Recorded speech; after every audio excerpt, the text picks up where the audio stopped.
नमस्कार दोस्तों, स्वागत है आपका अपने YouTube चैनल लेट लतीफ़ रिव्यू में। खून और डर का माहौल अगर एक साथ देखना आप लोगों के मन को थोड़ा सा चिल और किक पैदा करता है तो कमर कसकर बैठने को रेडी हो जाइए, क्योंकि हॉलीवुड डायरेक्टर सैम रेमी की स्टार्टिंग एविल डेड फ्रेंचाइजी का एक और बिल्कुल न्यू पार्ट इस हफ्ते हमें थिएटर में जमकर आप सब लोगों के रोंगटे खड़े करने के लिए तैयार है। डायरेक्टर सैम रेमी, जिन्होंने स्पाइडरमैन और डॉक्टर स्ट्रेंज जैसी फिल्मों का डायरेक्शन भी किया था, उनकी तरफ से एक बिल्कुल अलग जॉनर,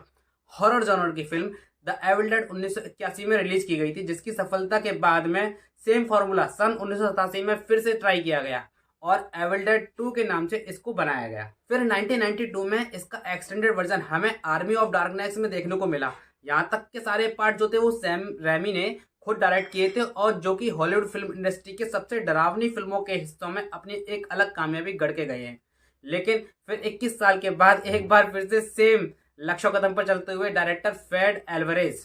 जिन्होंने डोंट ब्रीथ और डोंट ब्रीथ 2 के साथ टेक्सास चेंसो जैसी फिल्मों का डायरेक्शन भी किया है, और उसी के साथ इन्होंने द एविल डेड फ्रेंचाइजी का चौथा पार्ट एविल डेड के नाम से बनाया, जो पिछली फिल्मों के मुताबिक कुछ ज्यादा इंटरेस्टिंग और लोगों को लगा नहीं। लेकिन फिर आता है 21 अप्रैल 2023 को थिएटर में एविल डेड राइज नाम से फ्रेंचाइजी का पांचवा पार्ट, जिसको देखने के बाद पुराने दिन रिमाइंड सच में होने लगे थे। वैसे तो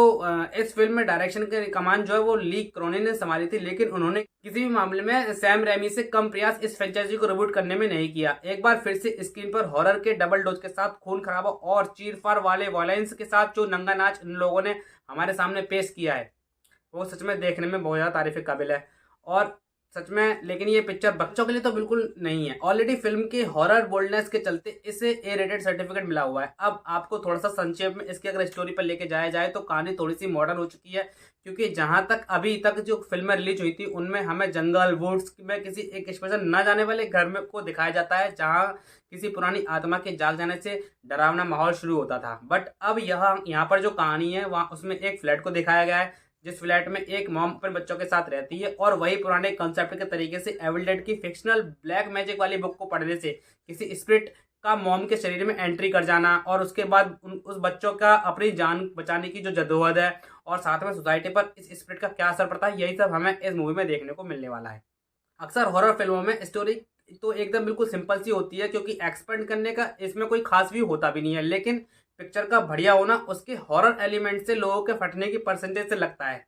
जो कि इस मूवी में एक दो तीन क्या कई बार मतलब बार बार हर साथ में जो भी कोई अगर सीन आता था तो उसमें हमें ये फील होता था कि हाँ अब हमारा कलेजा मुंह को आया हुआ है। साथ में खून की बारिशों में भीगे कैरेक्टर जैसे देखने में डरावने और घिनौने लगे हैं, वो ऑडियंस को एक आपराधिक आनंद लेने पर मजबूर कर जाते हैं, जहां बस दिमाग तो कहता है कि बस कर यार, चल क्या रहा है, मतलब एक्चुअली में शायद चल क्या रहा है यार, लेकिन अपना मन जो है वो बार बार भाई उसी चीज को रिपीट मोड में देखने के लिए सिग्नल भी देता है। फिल्म के एक सीन में कांच खाते हुए स्पिरिट को दिखाया जाता है, जिसमें गिलास गले में अंदर जाते हुए साफ साफ दिखाई भी देता है, और जो सच में बहुत ज्यादा क्रीपी और घिनौना लग रहा था। लास्ट क्लाइमेक्स सीन्स में डायरेक्टर का विजन ऐसा रहा था, ऐसा मानो कि अब तो फिल्म खत्म होने वाली है, तो जितना भर भर के खून खराबा आप लोगों को दिखाना है, जितना काट छाट दिखानी है, जो भी कुछ दिखाना है वो अभी दिखा लो, फिर आगे जाके मौका मिले या ना मिले। बाकी मेनली इस जॉनर की फिल्म में फिल्म का बैकग्राउंड म्यूजिक इसको और ज्यादा डरावना और क्रीपी बनाने में एक मील का पत्थर साबित होता है, और बीजीएम का एकदम सही इस्तेमाल हमें यहाँ भी हर एक हॉरर सीन में देखने को मिला भी है। बाकी आप सब जब फिल्म को देखेंगे तब मेरी इन बातों से रिलेट से महसूस करने लगेंगे।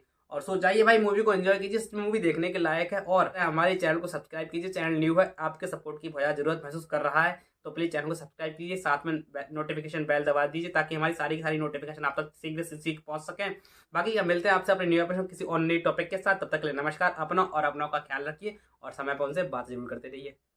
Bye bye.